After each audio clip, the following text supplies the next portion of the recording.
Hey nerdy knitters, Tanya here. Welcome to another episode of the Nerdy Knitting Podcast. Get your favorite beverage and your knitting and let's settle in for a good chat.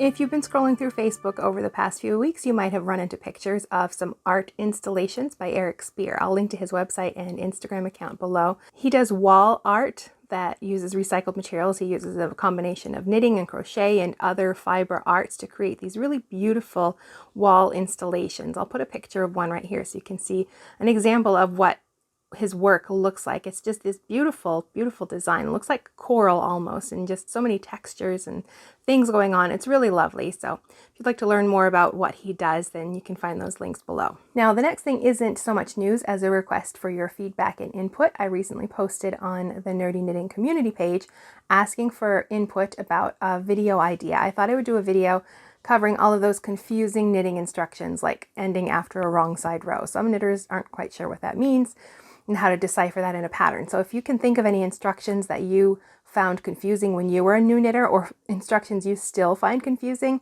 I'll put a link down below. You can click through and then leave your feedback there as well, so I can add it to this video idea. And the last thing isn't so much news either. It's just about what I've been reading lately. It's really got nothing to do with knitting, but if you like to listen to audiobooks or to read as well, then I thought I would add things like this in here when they come up. I just finished the last book in the Invisible Library series by Genevieve Cogman, not sure how to pronounce her name. I think it's the last one. It's the 8th book, I think, in the Invisible Library. That is the first book, and this is the 8th one, The Untold Story.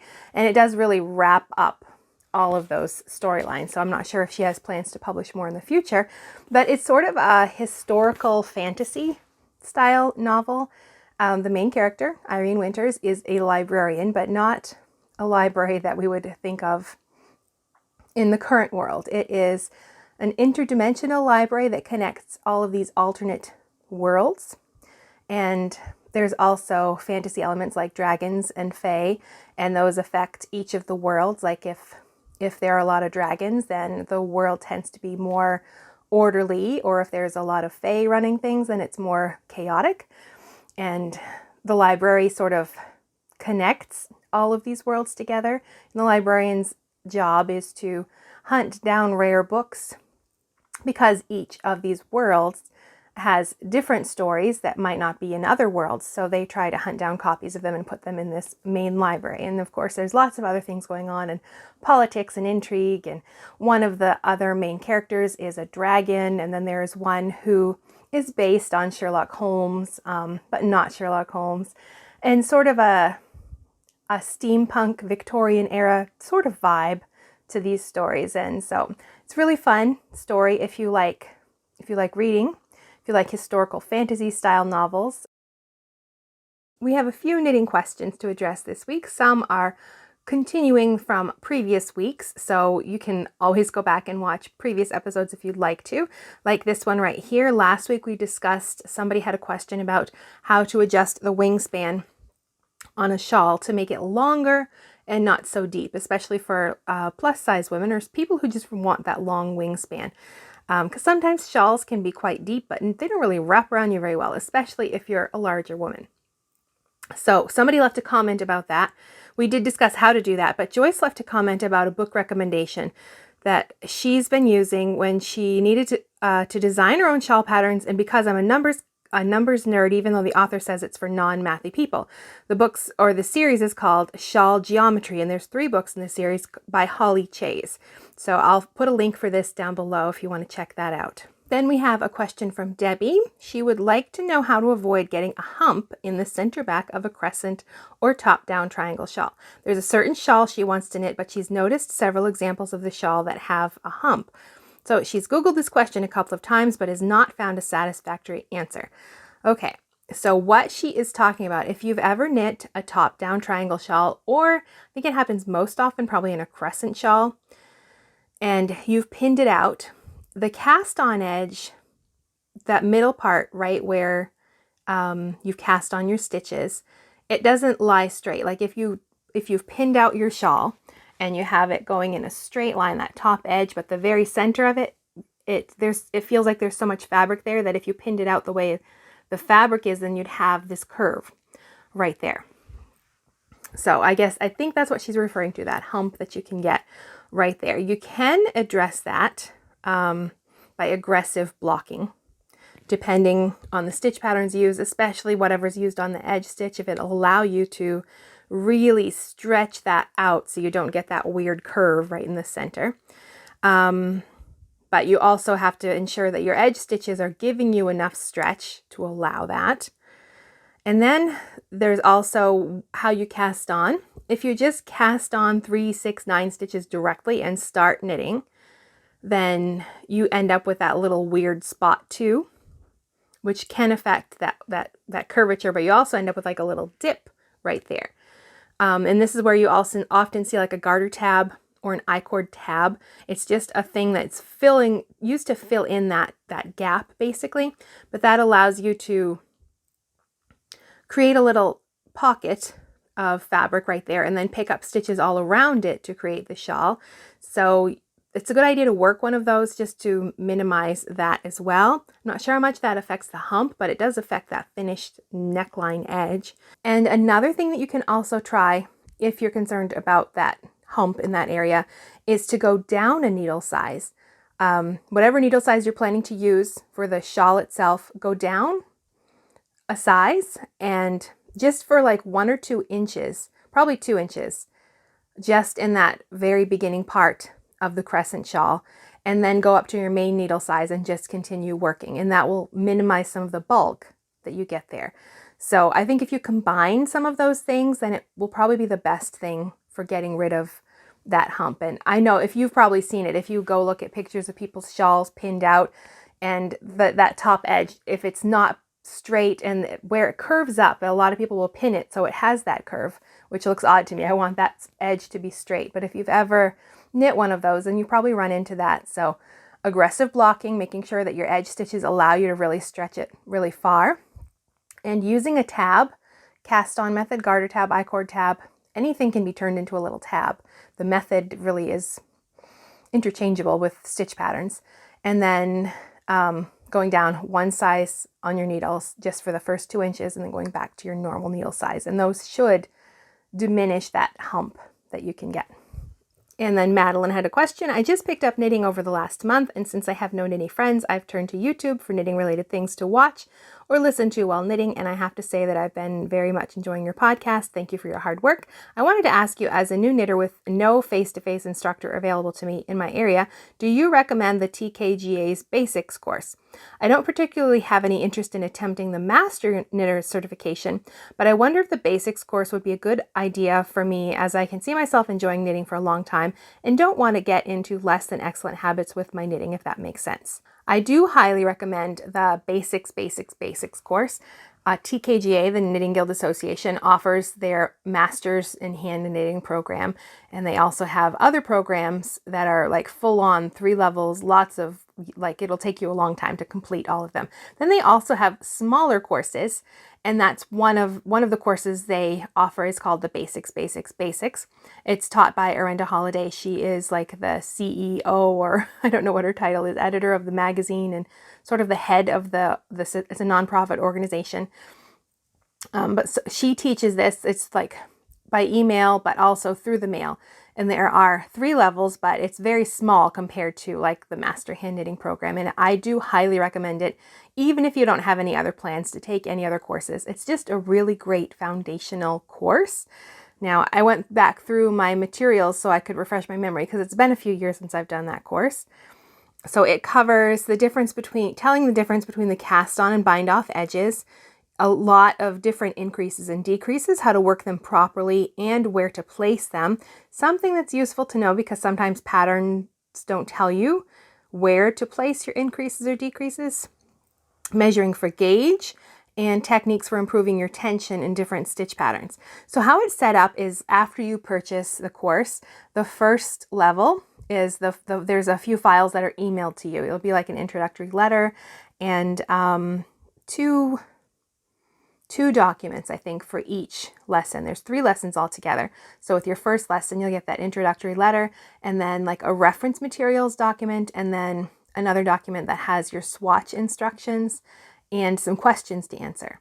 So they, unlike the Master Hand Knitting program where you're expected to do all of the research to answer the questions, they provide a reference for you. So you have all of the materials you need. You don't have to go search out anything else. So you use those references to knit your swatches and answer the questions. And then I think it's about 6 swatches per level. I don't usually put many projects up on Ravelry. I don't use it for that, but I did put my TKGA things on there so people could get an idea of what's involved. So I'm going to put a link to my project page for the basics course so you can see like how many swatches there are for each level. I don't believe it's changed at all in the past few years, but so it should be roughly the same sort of thing. So you'll finish your swatches and your questions, and I believe you print them out. I don't think you email them. You print out your questions, put them all in like just a small padded envelope. You don't need a big box or anything like that. It's probably just 6 swatches, and you mail it off. And then after she reviews your work, she'll send it back to you. Or no, I think she waits. She holds on to it until it's all done, and then she sends it all back at once. I think it's been a while, but she will send you she'll email you a letter explaining how you did, what you could improve, what things you did well, and then also the materials for the very next lesson, lesson 2. And then you'll have your reference materials and your swatches and questions, 2 different documents for that. And you just repeat the process for all 3 levels. And then you get your final certificate, and she mails you back all of the swatches and everything in one bundle. So it is a great way to work on your knitting skills, just to make sure you have a good foundation. All of these things are very foundational: how to increase and decrease, how to work them properly, how to place them in a pattern. Like if a pattern tells you to work a number of increases evenly across the row but doesn't tell you how, then you can learn how to do that kind of thing for yourself, how to measure for gauge, lots of different things. This is a great course that really covers the basics really well.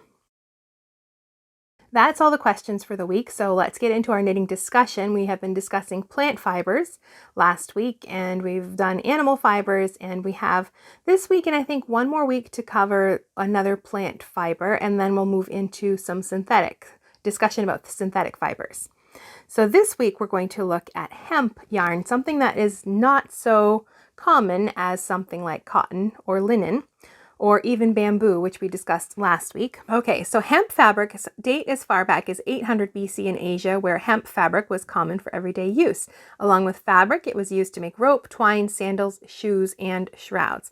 And it's also traditionally used for paper. According to the Principles of Knitting by June Hemmons Hyatt, hemp paper was used for the Gutenberg Bible, and Thomas Jefferson wrote a draft of the Declaration of Independence on hemp paper as well. And Benjamin Franklin also had a hemp paper making business. Like linen, hemp goes through a long process to turn the plant into usable fabric. The outer husk is soaked, then crushed so the inner fibers can be extracted, and these fibers are then spun into usable yarn. Hemp is very easy to grow and doesn't need any fertilizers or pesticides, so it's a good yarn choice to those with environmental concerns. Now, the advantages of hemp: it's strong and durable, it's a good insulator, it's absorbent, mildew resistant, non-pilling, softens with washing, absorbs dye well, and it resists fading. A few disadvantages: it's coarse and inelastic, it's heavy, stiff to work with, and rough on the hands. So it shares some of those disadvantages that other plant fibers have, like cotton and linen: hard on the hands, inelastic, a little more coarse. Now, because of this, it's hard to knit with, like cotton. If you've ever knit with cotton and you notice like it's hard on your hands for a while and then you switch to wool, it feels like very relaxing because there's more elasticity in wool. So it's the same thing with hemp. So that means it's not a great choice for highly textured patterns because it's going to be hard to knit and it's going to just not look as well because of that inelasticity. So it's great for open work patterns, lace, or just simple garter or stockinette stitch. But because it's coarse and stiff, it will still be uneven, sort of like linen. Like if you've ever knit anything with linen, it doesn't look so great at first. You have to give it a good washing for those fibers to settle down, and hemp sort of shares that property as well. But it can be blended with other fibers, and you'll often see it blended with other plant fibers, but sometimes you can even see it blended with wool. Now, there aren't a lot of examples of these types of yarn like commercially available, but I did find some. So I'm going to link to an article on my website that has a list of some of them if you're interested in giving hemp yarns a try.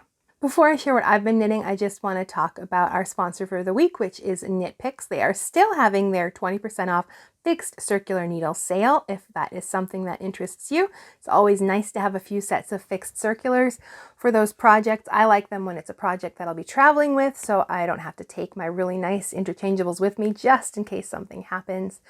Or for sock knitting, I like to do socks on magic loop sometimes, so I use a long fixed circular in my sock needle size for that. So Knit Picks is having a sale on that, and they're also having a sale on their Stroll sock yarns, but that's only until the 17th.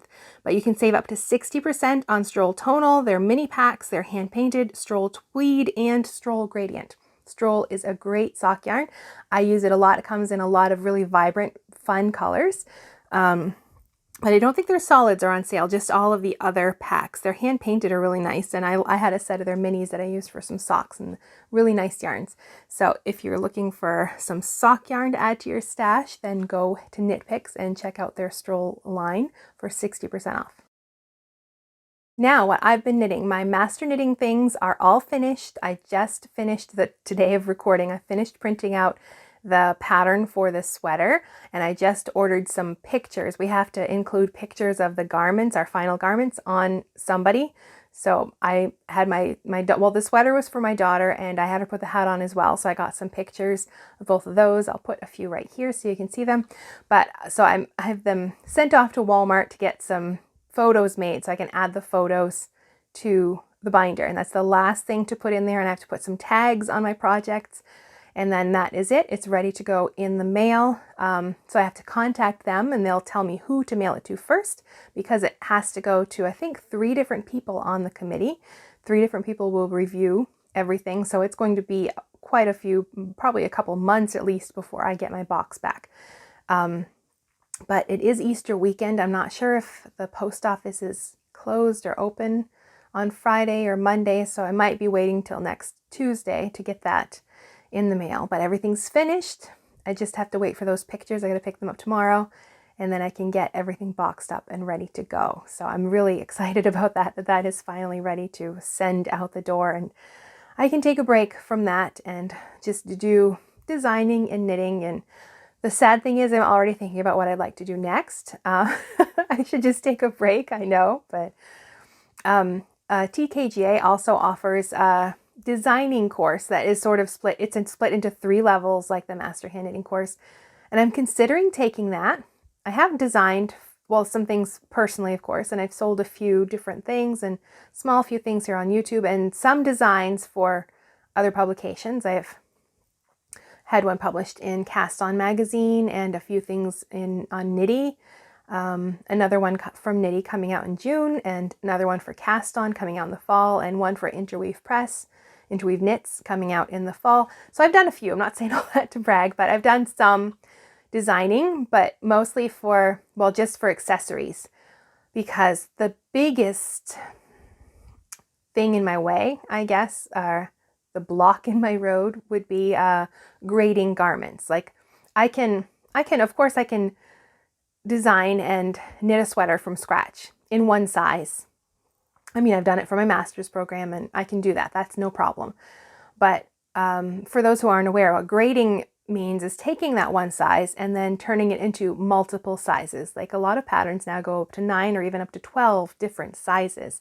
And it's not a matter of just adding 2 inches and some more stitches in there. It's a lot of work. So it's referred to as grading a pattern. And it's usually a big spreadsheet, and you plug in your numbers and it spits out all of the information you need. And it's not something I have the skills for at all. I mean, I know how a spreadsheet works, the basics of it, but I have no idea how to take one self-designed pattern and then add 8 or 9 or 10 more sizes to that pattern.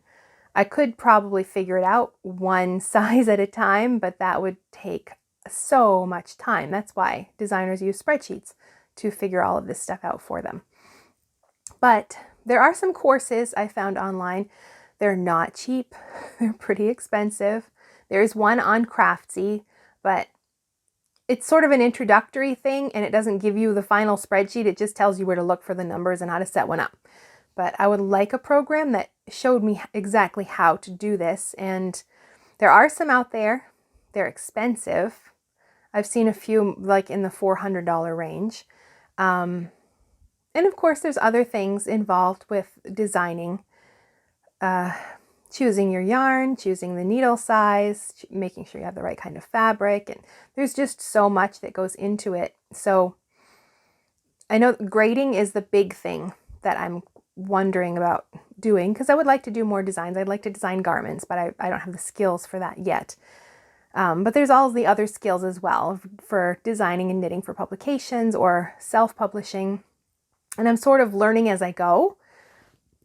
So I would like something that walks me through all of that. And the thing that I found after doing a lot of different searches is the Knitting Guild Association's 3-level professional design. I can't remember the title, something like a designer, knitwear designer, professional knitwear designer. I'm not sure what the title is. I'll put a link for it down below anyway. It's a 3-level course, and the levels walk you through all of the process. You start with like the idea for the design. You're going to design and knit a small accessory, basically. So the first level covers like the basic parts, coming up with your design and your stitch patterns and your yarn choice, blah, blah, blah, blah. Then the second level has like pattern grading. It goes over that. And the third level goes over other things as well. So it seems really comprehensive, and I think it's $150 for each level. So even that isn't cheap when you do all 3. But because it feels so much more comprehensive and not just about grading, I'm thinking about doing that now. Oh, I think I should take a break though, maybe for the summer when the Master Hand Knitting box comes back and I've got that completely finished and I've passed. Then perhaps at that point I'll take the design course. But if you know of another course that focuses on designing with a heavy emphasis on pattern grading and spreadsheets, then I'd love to know about it. I've run across a few, but it's a specialized skill for sure. And of course, designers, if they've worked really hard to develop their own grading system and their own measurements, it's not like they're just going to share that online for everybody else to use. That's something that they've spent a lot of time developing. So it's not like you can just find these things all over the place. You can find measurements like body measurements. Those are the easy thing, but actually turning them into a spreadsheet to take your knitted sample and create a pattern that encompasses 9 or 10 or up to 12 sizes, then that's a big thing. So if you know of a resource that does that, I would love to hear about it. So leave me a comment and tell me about that. So let's actually go down to some knitting. I have a few designs in the works, and right now it's just swatches at this point. This is one of them right here. This is my little swatch bag. This is not a yarn company, a bag maker here in Canada, JesabelleB. I think she has an Etsy shop, so I will link to her. She has these adorable bags, and they're really hard wearing and nice. And I have the smallest size.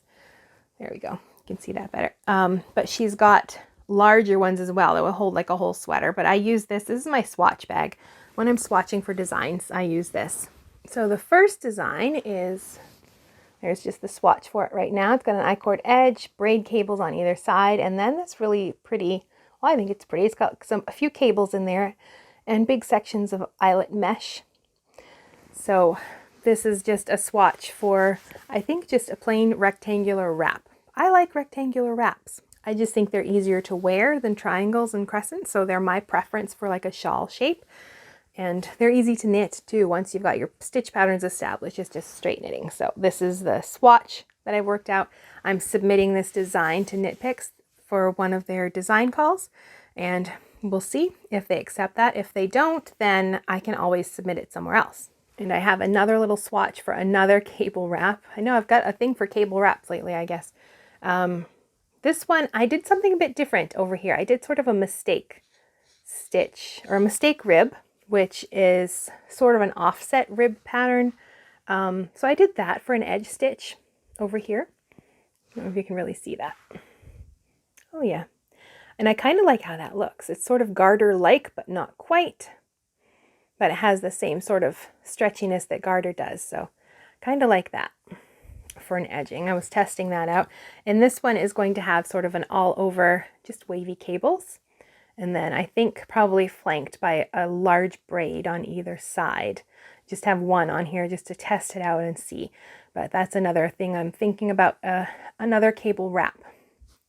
Anyway, so I'm using Patons Classic Wool Worsted and Aran. I like that for swatching because it's an easy color to see stitch patterns, and it's good for lots of different designs. And it's just one of my choices, especially if I know I'm going to be knitting something that will probably be in like a Craft Yarn Council 4, a worsted weight yarn, then it's a good choice for my swatches. So I'm currently working on a cardigan for my daughter. I'm using a pattern from Amy Herzog's Ultimate Sweater book, the set in sleeve basic cardigan.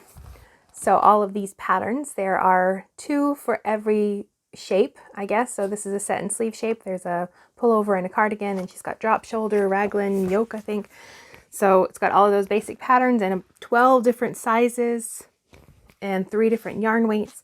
So it's a really great book if you like to have basic patterns, and you can add your embellishments to it. So I'm going to take this basic pattern and add a shawl collar and patch pockets to it. So I have finished the back and the front, and I am, well, the left front, and I'm working on the right front.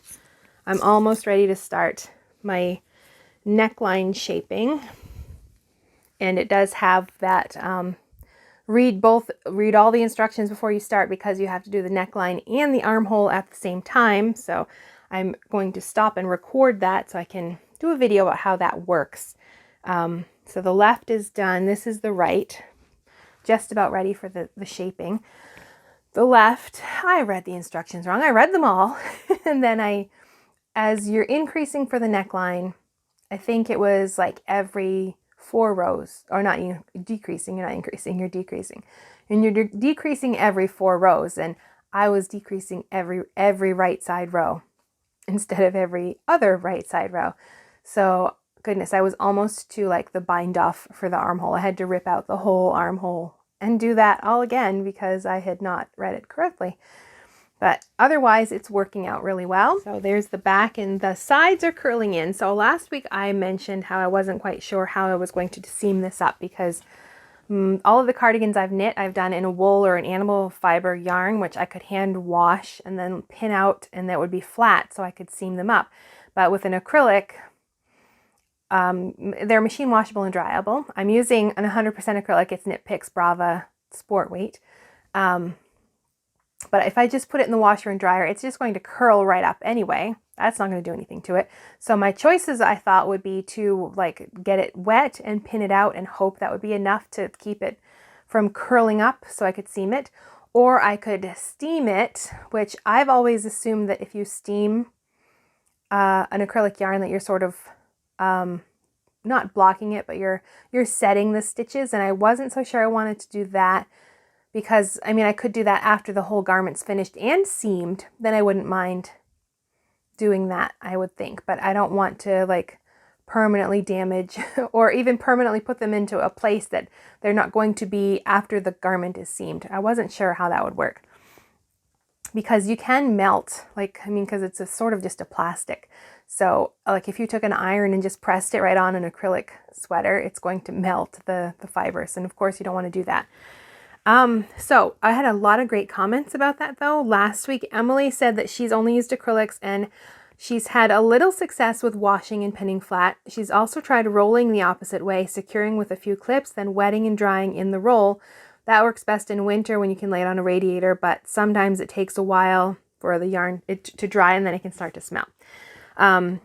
But to be honest, if I'm going to seam, I don't bother blocking at all. You'll be surprised at how it unravels as you stitch. So there's the option of just not bothering and then just hoping that it'll sort of start to lay flat as I start seaming it up.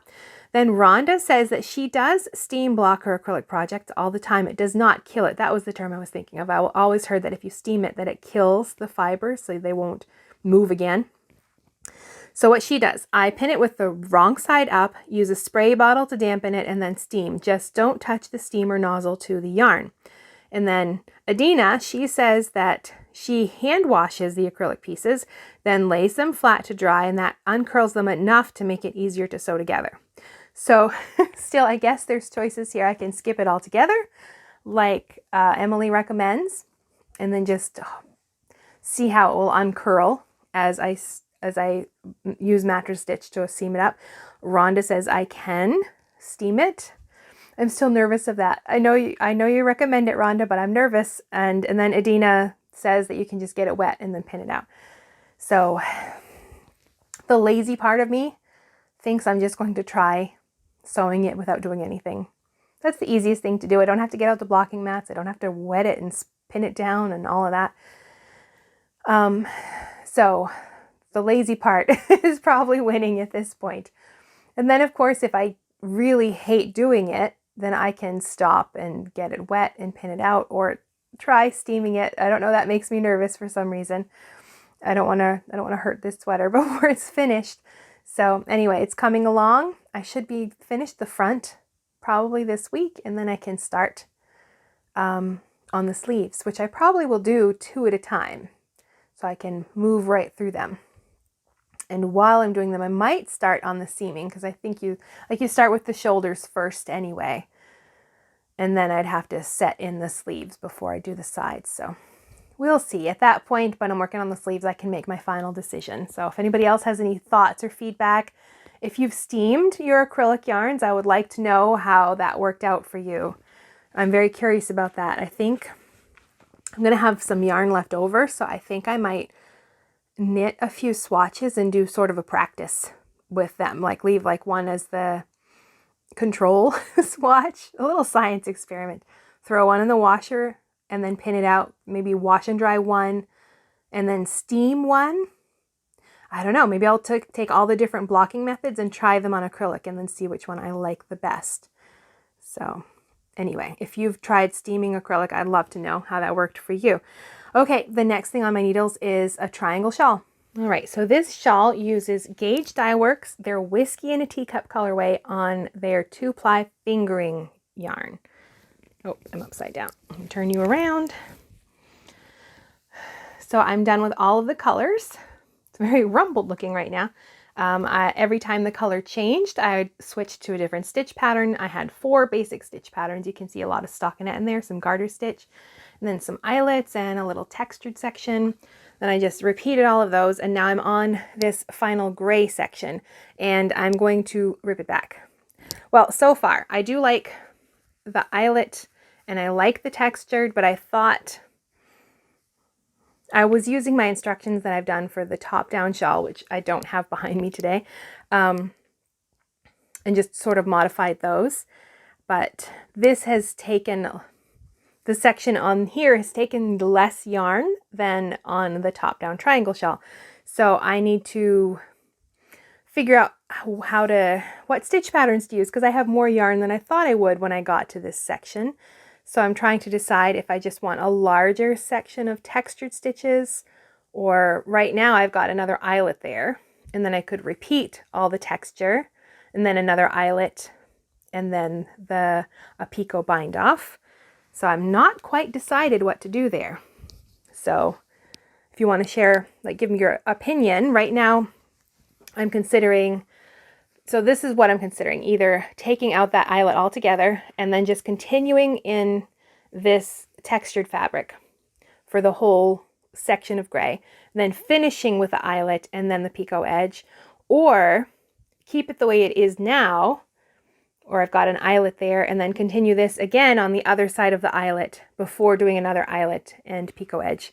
So it really comes down to that. Do you think I should break up this garter, like this, it's not garter stitch, this textured pattern with that eyelet ridge in the middle, or just do a big section of the texture before doing another eyelet ridge and picot bind off? So does that make sense?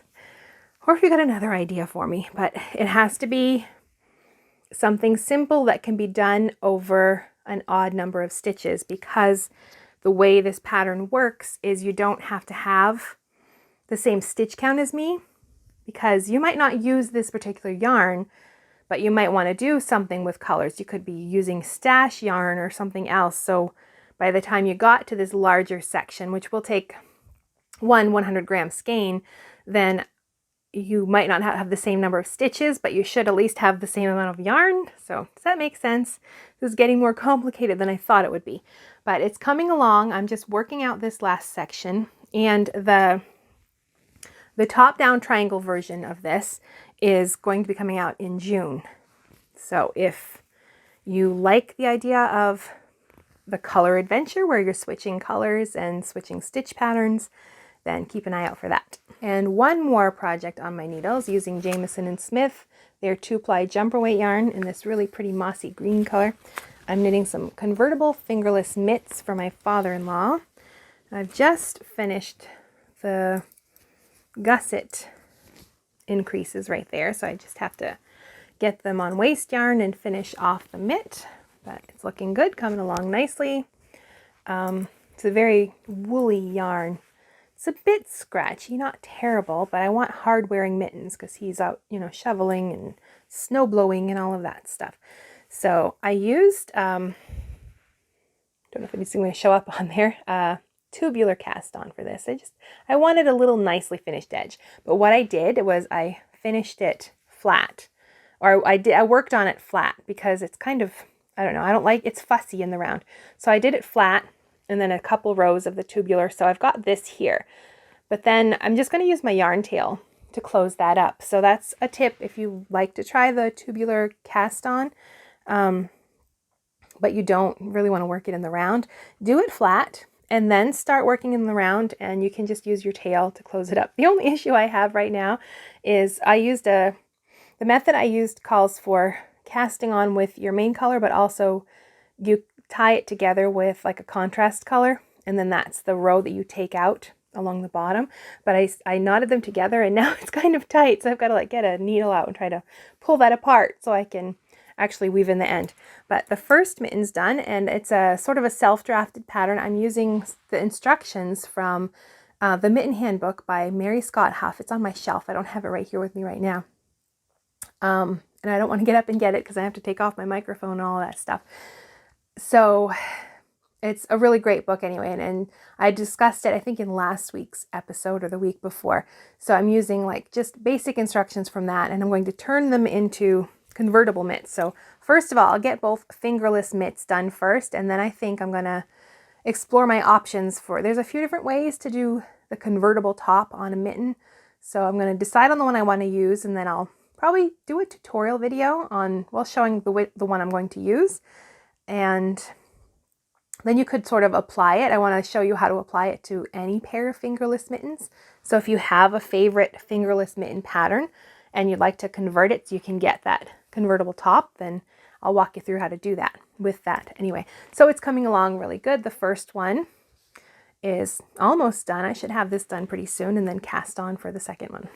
And I'm thinking about some upcoming projects. I pulled some yarn out of my stash. I have a bin behind me on the floor that is really sort of my stash. There's might be like a couple skeins of Patons classic wool worsted in there that I use for swatching and for my master knitting things. But then it's mostly leftovers. I have like a gallon-sized Ziploc bag that's full of leftover sock yarns, and another one for dishcloth yarn because, you know, if I want to knit a dishcloth, then I just always have a bit of dishcloth yarn in there. But other than that, it's leftover yarns, and I just pulled this out. This is 8 skeins of yarn. You can see right down there. There's my sample hat. When I was working on my master hand knitting program, this is the yarn I was using. So I've got some swatches in there, and I knit a whole hat trying to test out the patterns, and it's not my final hat. But I've got a lot of yarn left because you don't really need much of each color for a colorwork project. So I'm trying to decide what to do with it. I think I want to knit some colorwork mittens for me. Last winter, whenever I'd walk the dog or something, the only mittens I could find were my husband's. So I knit them for him, so they're a bit big on my hands. So I would just grab his mittens because I keep knitting them for myself and then somebody will admire them, so I give them away. I've done that a few times now where I would knit these really nice, you know, fingerless gloves or mittens, and then somebody compliments them, and I'm just like, oh, do you really like them? Here, take them. And I don't know why I keep doing that. But now I'm down to, I have one pair that I usually keep in my purse, and then like I'll wear them to church or something because they match my coat really nicely. But like for everyday mittens or just other fun, colorful mittens, I don't have any. I keep knitting them for other people, or then if I knit them for myself, I give them away. So want to knit some for myself to keep. So I've narrowed it down to 2 patterns. I wanted to do something with color work, and this is Knit Picks palette. I think it's like a 2-ply yarn. It's fingering weight, 100% Peruvian wool. I think their wool is from Peru. So anyway, I did a bit of searching, and I was looking at Sophia Camaborn's. I follow her on Instagram. She's got lots of lovely colorwork things, and she has some adorable mitten patterns, and I've narrowed it down to 2 that I really like. I'll put pictures here, get your opinion. Maybe I'll knit them both. I think I probably have enough yarn for both. I just have to sort of divide up the colors. But I'm undecided about which ones I really want, but maybe I'll knit them both for myself. I don't know, and try to keep them this time for myself because they're just so cute. I really like the Latvian braid on the Trondheim mittens, but I like that double cuff on the Sagostad mitts. So I love your opinion. Which one should I knit? So maybe I'll put a poll up or something about that. Which mittens, I don't know, but I like them both. I cannot decide which ones I like better. I think they're both very pretty, and I think the colors I have would work really well. I might have to get like another skein of like a white yarn. That might be it. But I certainly have enough of the other colors. But I just can't make up my mind. They're both so pretty. So we have to get a little bit nerdy with our knitting, of course, and talk about some knitting books. And we have talked about different technique books and a few stitch pattern books, I think, and some design books, but I thought I would show you some of the stitch dictionaries that I use when I'm designing, either just designing something for myself. It doesn't even have to be like a pattern I'm planning to sell, just self-design things. It's nice to have some options. So 2 that I often use are the classics that probably a lot of people own. These are Barbara Walker stitch dictionaries. This is the first one, I think, A Treasury of Knitting Patterns, and then a second treasury of knitting patterns. So blue, red. She also has 2 more. The yellow one I think is called Charted Knitting Patterns, and then there's a 4th. Then she's got, oh yeah, it's on the back here, a 4th treasury of knitting patterns. I don't have those 2. I'd like to have them at some point, but what I've done with these, because I reuse them so often, is I put tabs at the top to divide up the sections. So you've got knits and purls, slip stitch, color slip stitch, mosaic, fancy color, fancy texture, twist stitch, cables, cable fabric, yarn overs, lots and lots and lots. So, so here's an example of what you would see in there. There's no charts with these. It's all written instructions, but you get like a little graphic picture of black and white picture of the design, and then like notes about the stitch pattern, and then the row by row instructions. But I'm a chart kind of person, so what I will do is sit down with this and my charting software, and I will chart it out so I'm just visual. I want to see like the chart. But there's a lot in these books. I can't say how different the other 2 books are. I guess the 3rd one does have charts, charted knitting designs, and then there's a 4th book. But these are sort of, she collected them, I don't even know like the time period, but people sent her stitch patterns. Well, this one has been, originally published in 1968, the first book. And it was collected, like a collection of stitch patterns that were sent to her. And then that's why she produced the next book, because so many people were sending her more stitch patterns. So it's been turned into this whole classic series. So I would say a lot of the time, the newer stitch dictionaries that I pick up, some of them it's just the same patterns. Like it really is the same stitch patterns that you would see in these Barbara Walker books.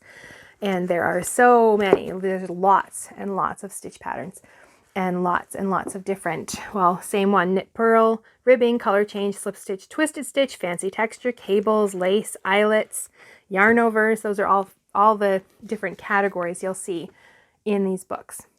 So really great resource. Not a great resource for those who prefer charts, because it's just the written instructions, but you can sit and chart them out yourself. That does take a little time, but I think they're classic, just really classic stitch dictionaries that if you like to design even for yourself, like if I would say, even if you want to like knit your own patterns and add your own elements, then I would recommend this book. Well, if we're talking about sweaters, if you want to knit your own sweaters, I would recommend this book. I've got another one that maybe I'll talk about another week, the 6,000 Pullover Possibilities, but that is specifically sweaters that are knit in pieces and then seamed together. I think most of these are too, actually, but if you were to combine this book and one of these books, you could knit, I don't know, a lifetime's worth of sweaters, self-designed with all of your own elements, with your own stitch patterns that you pull from here and the basic sweater designs from here. These two books, you could knit a lot of sweaters. So even if you're not going to be like designing for publication, you're just designing for yourself, then one or two of these is a great thing to have on your shelf. So you can add some interesting stitch patterns, or if you like existing sweater patterns, but you'd like to change the stitch pattern they use, then you can use them for that as well. So they're really a great resource, and maybe we'll look at a few more stitch dictionaries that I've got on my shelf that I like to refer to, but those probably are the two that I grab first because they are just classic. They have so many stitch patterns. So I highly recommend them. One announcement before we close, I'm working on the course, Fixing Your Knitting Mistakes. We've had our first sort of alpha, beta test. We've had some people work through the course and give me some feedback, and I've got to make a few adjustments and re-record one section because it was blurry and out of focus and I had my hands not in frame properly. It's really hard to knit and talk and make sure your hands are where they're supposed to be so the camera can pick them up. But anyway, so I need to re-record that one, and then it will be ready officially and open up to the public. So if that interests you, then you'll want to keep an ear out in future episodes where I'll tell you when it's officially released and open to the public. And that's it for this episode. Thank you so much for joining me for another episode of the Nerdy Knitting Podcast. If you're new here, then I'll put a playlist right here and you can catch up on past episodes, and I'll see you in the next video.